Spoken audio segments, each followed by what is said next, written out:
नमस्कार। कभी सोचा है कुछ लोग हमेशा सबसे एक कदम आगे कैसे रह पाते हैं? ऐसा लगता है मानो उन्हें पहले से ही पता हो कि क्या होने वाला है। आज हम शक्ति के एक ऐसे ही छिपे हुए नियम की बात करेंगे, अपने इरादों को छुपाने की कला। चलिए इस दिलचस्प रणनीति की तह तक चलते हैं। हम सबने सुना है ईमानदारी सबसे अच्छी नीति है ना? पर क्या ये बात हमेशा हर जगह लागू होती है, खासकर तब जब बात पावर की हो? असल में यही सवाल आज की हमारी पूरी बातचीत का आधार है। देखते हैं कि कैसे कभी कभी हद से ज्यादा खुला होना एक बहुत बड़ी गलती साबित हो सकता है। तो चलिए अब कदम रखते हैं स्ट्रैटेजिक थिंकिंग यानी रणनीतिक सोच की दुनिया में। देखिए ये एक ऐसी दुनिया है जहां जो कहा जाता है वो तो जरूरी है ही, लेकिन जो नहीं कहा जाता वो अक्सर कहीं ज्यादा ताकतवर होता है। तो ये आइडिया आता है रॉबर्ट ग्रीन की बहुत ही मशहूर किताब द 48 लॉज ऑफ पावर से। उनका जो तीसरा नियम है वो बिल्कुल सीधा है, अपने इरादे छिपाएं। और सच कहूं तो ये उनके सबसे ज्यादा चर्चा में रहने वाले नियमों में से एक है। तो फिर इस नियम का असली मतलब क्या हुआ? बहुत सिंपल है, अपने पत्ते कभी मत खोलो, लोगों को बस अंदाजा लगाने दो। क्योंकि जब सामने वाले को पता ही नहीं होगा कि आपके मन में क्या चल रहा है, तो वो अपना बचाव कैसे करेंगे? तो सवाल उठता है, क्यों ना सब कुछ खुलकर बताया जाए? पारदर्शी रहने में क्या दिक्कत है? एक रणनीतिकार के लिए ना ये पारदर्शिता एक जाल भी हो सकती है। चलिए देखते हैं कि कैसे हर बात बता देना आपको असल में कमजोर बना सकता है। इसको ऐसे समझिए, यहाँ दो सिचुएशंस हैं। एक तरफ तो आपके इरादे बिल्कुल साफ हैं, मतलब एक खुली किताब की तरह। सामने वाले को पता है कि आपकी अगली चाल क्या होगी। और फिर है दूसरी तरफ, जहां आप एक पहेली हैं, कोई अंदाजा नहीं लगा सकता कि आप क्या करने वाले हैं। और जब ऐसा होता है ना, तो खेल का कंट्रोल आपके हाथ में होता है।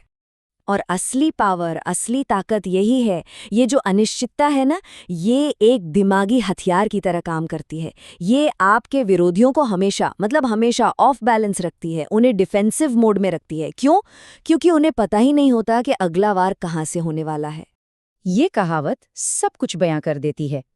एक पोकर फेस रखना सिर्फ ताश के पत्तों के खेल के लिए नहीं होता। असल में तो ये ताकतवर लोगों के तर्कश का एक तीर है। अपनी भावनाओं और इरादों पर कंट्रोल रखना ही वो चीज है जो आपको बाकियों से आगे रखती है। तो ठीक है, इरादे छुपाने हैं, पर कैसे?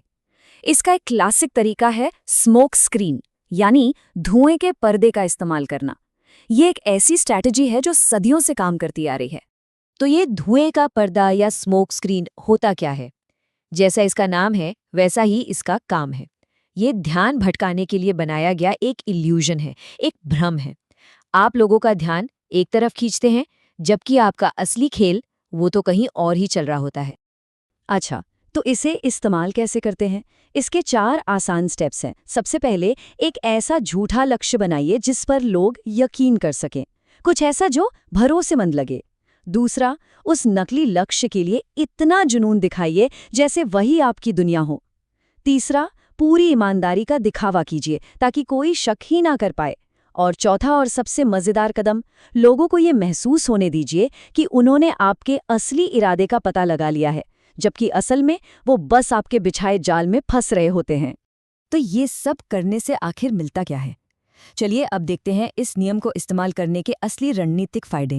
देखिए, अपने इरादे छुपाने के फायदे ही फायदे हैं। सबसे पहले आप अपने विरोधियों को कंफ्यूज कर देते हैं, वो बस अंदाजा लगाते रहते हैं।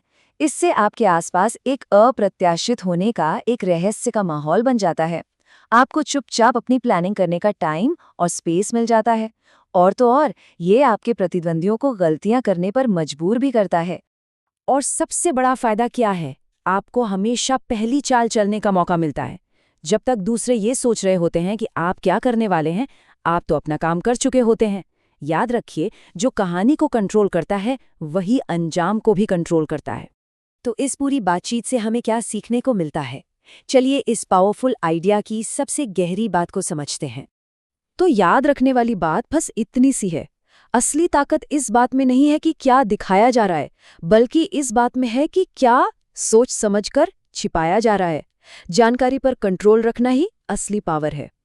और आखिर में ये सब हमें एक बहुत जरूरी नैतिक सवाल पर लाकर छोड़ देता है। एक चालाक रणनीतिकार होने और एक धोखेबाज होने के बीच वो पतली सी लाइन कहाँ है? पावर की इस दौड़ में इस ज्ञान का इस्तेमाल करना कहाँ तक सही है? ये एक ऐसा सवाल है जिस पर हम सबको सोचना जरूरी चाहिए।